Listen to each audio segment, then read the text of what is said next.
Y el video que acaba de poner ahorita, no hay un 2. No, no hay un 2. No, no se llegó a recibir. Abre el PowerPoint a ver si, pero el PowerPoint Es ese. es el mismo. Entonces, él está en línea, él podría hacer. No, es que la otra presentación la tengo yo. Pero Es que nunca llegó a nunca fue enviada. Lo que podemos hacer. Vamos a la siguiente mientras. Exacto, vamos. Di que pasa la Ok, siguiente y después tú me das el pendrive. Vamos a continuar con la siguiente presentación, la cual se titula Análisis de datos de temperatura de pozo para prospectividad de energía geotérmica, la cual está a cargo de Leonardo Sánchez Carrasco y Aladam Escorcia.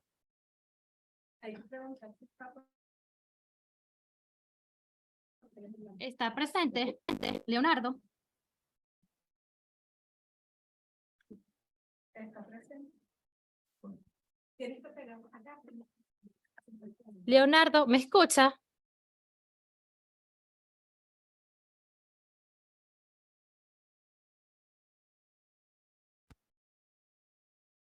¿Está online? ¿Está online? Escríbele un chat. ¿Lo tienes online?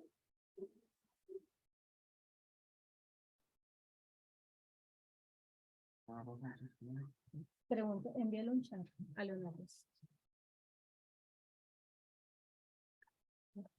Déjame hablar más alto. Buenos días, Leonardo. ¿Estás por allí? No está Leonardo. Sí estás. No, no está. Hola Luis Bravo. Lo que pasa es que por aquí. Hola, hola. Pero por Hola, acá yo soy está Hilda. la coautora, eso es lo que digo decir. Y la coautora es la que va a presentar. Bueno, estaba el video. Perfecto, pero eres tú la que vas a estar online para las preguntas. Sí. No Bueno, tiene- él también está, pero debe ser que tiene un problema de conexión ahorita y por eso no les responde, pero Perfecto. también está conectado. No tienes inconveniente entonces en que adelantemos tu presentación, ¿verdad? Para seguir con la sesión. No, no hay problema, no hay problema. Ok, muchas gracias.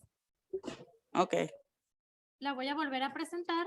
La siguiente presentación se titula Análisis de datos de temperatura de pozo para prospectividad de energía geotérmica. Fue realizado por Leonardo Sánchez Carrasco y Aladam Escorcia. Cordial saludo a todos los presentes. A continuación se presenta el trabajo titulado Análisis de datos de temperatura de pozo para prospectividad de energía geotérmica. La idea de este trabajo es incursionar un poco con unas primeras ideas relacionadas con la energía geotérmica en Venezuela asociada a nuestras cuencas sedimentarias. Como una breve introducción, Venezuela tiene ya más de 100 años explotando recursos energéticos, principalmente como fuente la hídrica y también el sector petrolero, así como la explotación de recursos minerales. La idea es seguir en la continua búsqueda de recursos energéticos que contribuyan a la nación.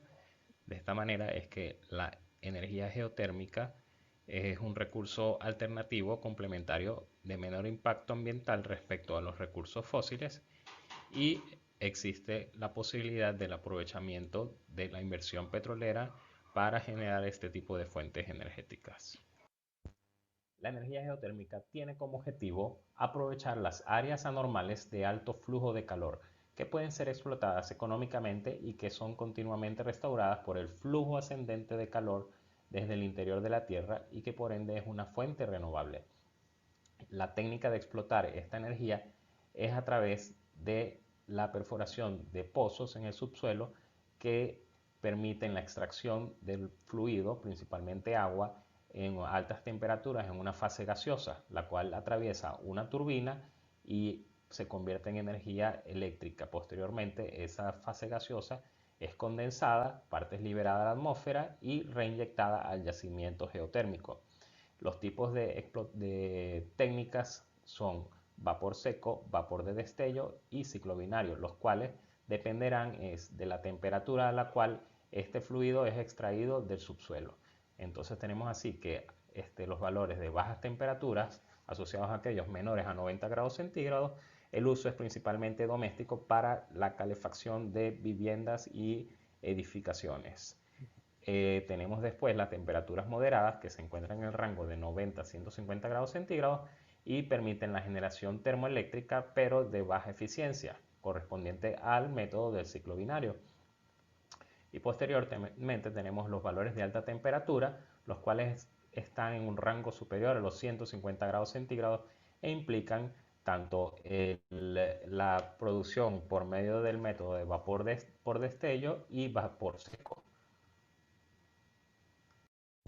En esta lámina se muestran las distintas maneras de obtener energía eléctrica, teniendo así la energía hidroeléctrica, que en nuestro país está representada principalmente por la represa del Guri, las plantas termoeléctricas, que también están distribuidas principalmente en la zona occidental de Venezuela, las plantas geotérmicas que no están disponibles en Venezuela.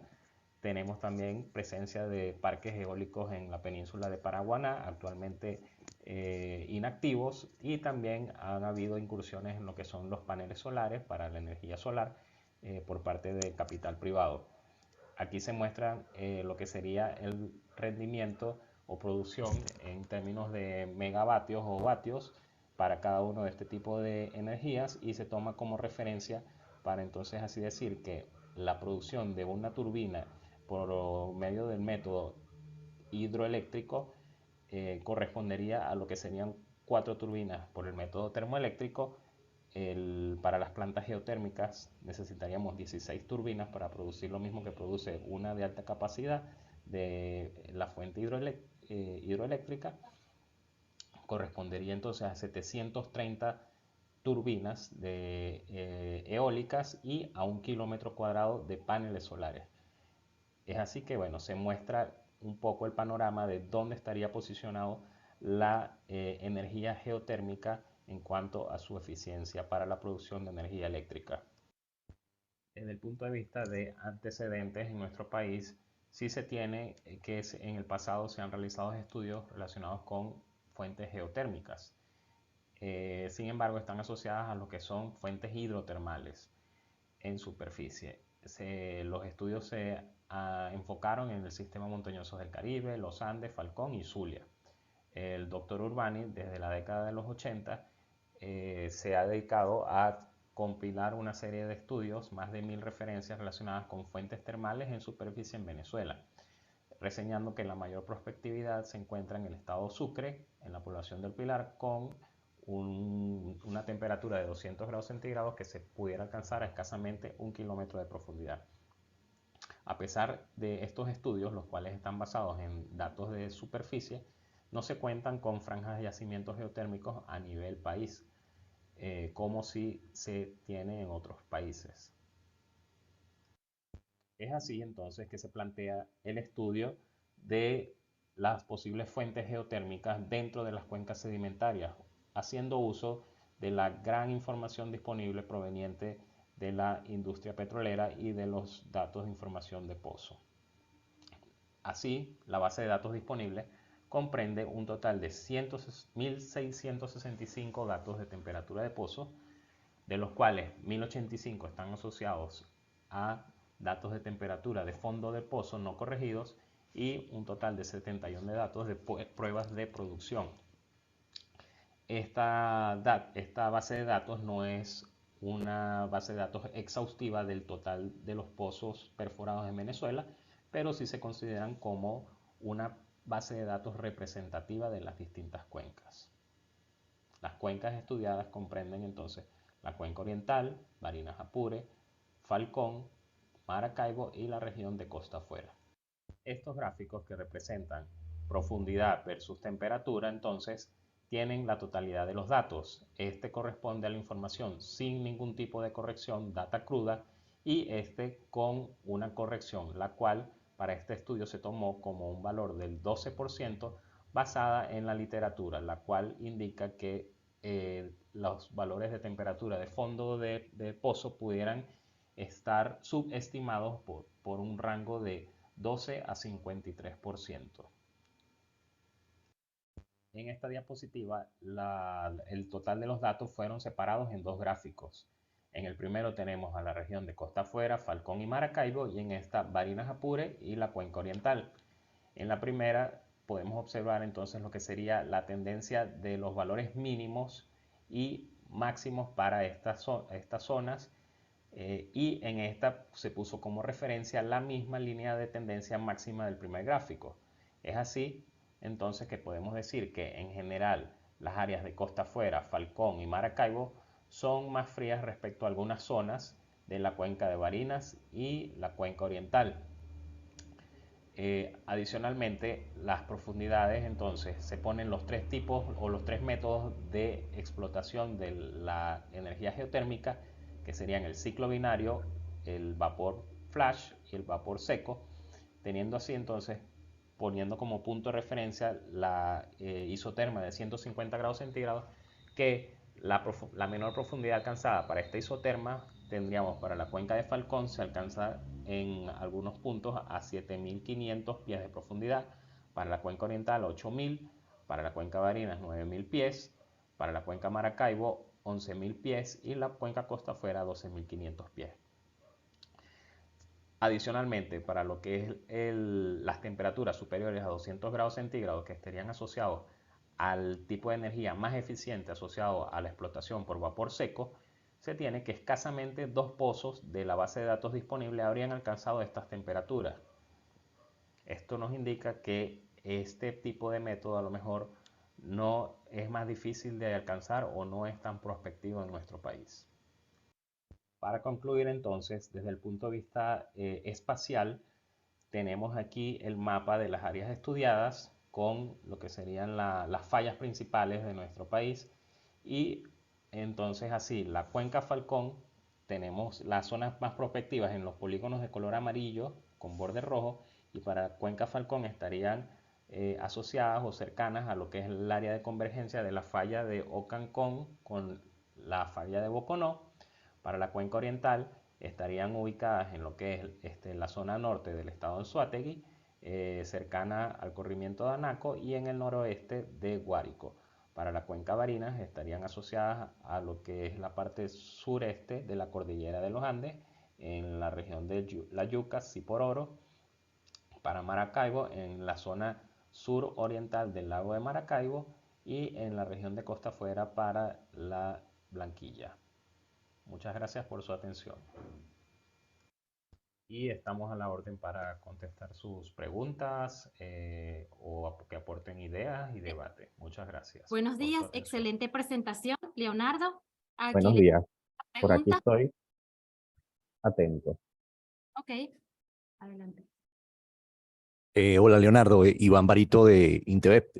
Muy buena tu presentación. Vi la anomalía que estás mostrando ahí, una de las anomalías que estás mostrando en la zona de Falcón Oriental, precisamente donde está la zona de Correcto. confluencia de falla Uncalcón y el sistema de fallas de San Sebastián Boconó. Correcto. Nosotros efectivamente ahí vimos unas anomalías térmicas con uno de los análisis de pozos que hicimos, específicamente de dos pozos, que bueno, más adelante en la presentación del día las voy a mostrar. ¿Qué recomendaciones darías tú desde el punto de vista de la óptica del enfoque de energía geotérmica para si nos focalizaríamos en esa zona de Falcón Oriental, por ejemplo? ¿Qué tipo de estrategias a futuro para aprovechamiento de energía geotérmica para esa zona, que además es bastante somera, como tú bien lo mostrabas en los gráficos de todos los pozos? Es de la zona quizá de inversión más para el punto de vista de perforación o un subaprovechamiento se podría hacer ahí en esa área. Gracias. Correcto, Iván, gracias por tu intervención. En efecto, bueno, esta es la zona que según el análisis que hemos realizado es más prospectiva.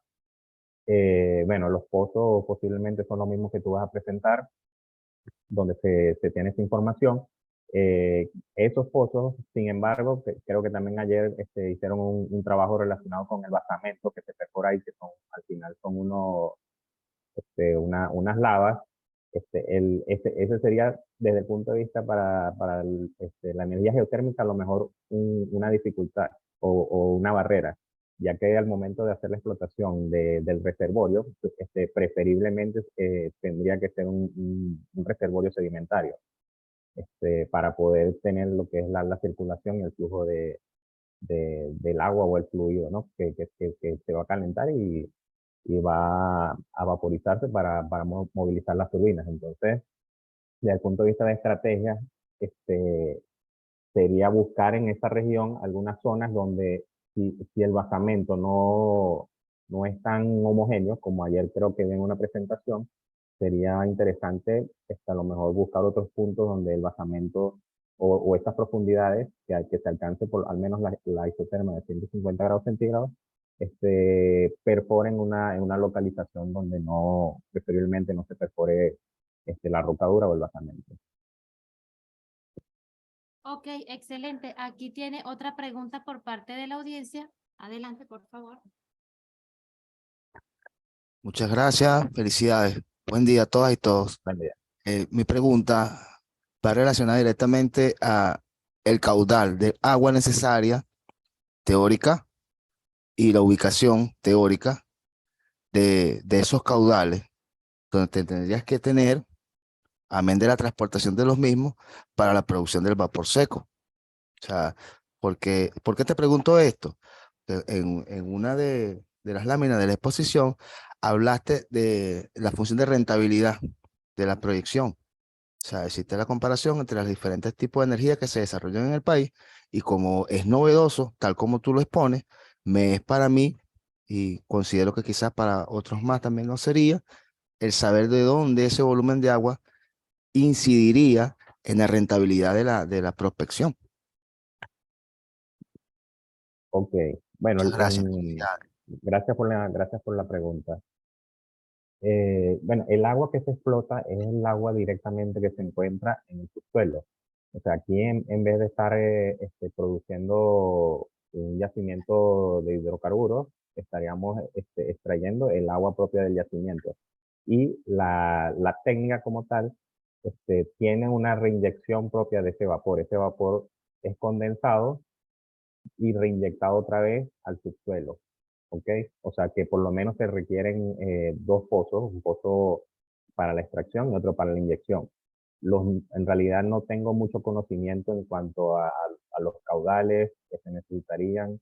O sea, todo ese tipo de información técnica, la verdad que no la manejo. Pero el principio es ese, utilizar el mismo fluido que está en el subsuelo para ser reinyectado. Ok, Gracias por la excelente. pregunta. Aquí tiene una tercera pregunta. Buenos días, Dayana Guerra de la Simón Bolívar Datos. Usted dice que hay un margen de error entre el 12 y el 54% de las mediciones temperatura, profundidad, ¿no? Correcto. Entonces, ¿por qué usted, como casi todas estos proyectos, como dijo el compañero anterior, siempre están planteados en función de rentabilidad, por qué no se presentó un escenario, digamos, más optimista que el dato crudo, digamos, en el que se proyectara hasta un 54% más de temperatura? Y entonces, claro, el proyecto sería viable en el sentido de que estaríamos en el rango de las altas temperaturas superiores a 200 grados. Entonces, mi pregunta es, ¿por qué se presentan los datos crudos y no con dos escenarios de la barra de corrección entre el 12 como un escenario mínimo de corrección y 54% como un escenario máximo de corrección? Gracias. Gracias por la pregunta. Bueno, la data en crudo se coloca, incluso en el resumen se colocó con la finalidad de que esté a la disposición del público y bueno, cada quien realice su interpretación. El rango, como bien se menciona, de la corrección es bastante amplio. Y se tomó este 12% en base a la metodología que internamente en PDVSA utilizamos para lo que es realizar modelos de sistemas de análisis de cuantificación de registros, que más o menos es el número que manejamos, entre el 10 y el 15% para hacer las correcciones. Adicionalmente, estas son digamos, unas primeras ideas en el tema que, bueno, esperemos seguir trabajando y desarrollando un poco, y bien valioso su aporte para tener en cuenta al momento ya de cuantificar o sacarle ya lo que es desde el punto de vista monetario, ver esa rentabilidad en base, en función del rango de posibles temperaturas que podamos tener. Muchas gracias por la intervención, valiosa, muy valiosa. Leonardo, excelente presentación. Gracias. Gracias. Ok, muchas gracias, estamos a la orden. Continuando con la cuarta conferencia de la mañana de hoy y a cargo de Johnny Casas, se titula El Giftiano y el Franciano de la Sierra de Perijá, Venezuela. Importancia paleontológica y paleogeográfica. Bienvenido. Para compartir pantalla y...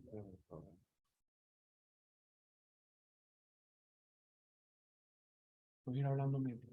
Sí. Hola, buenos días. Gracias por asistir.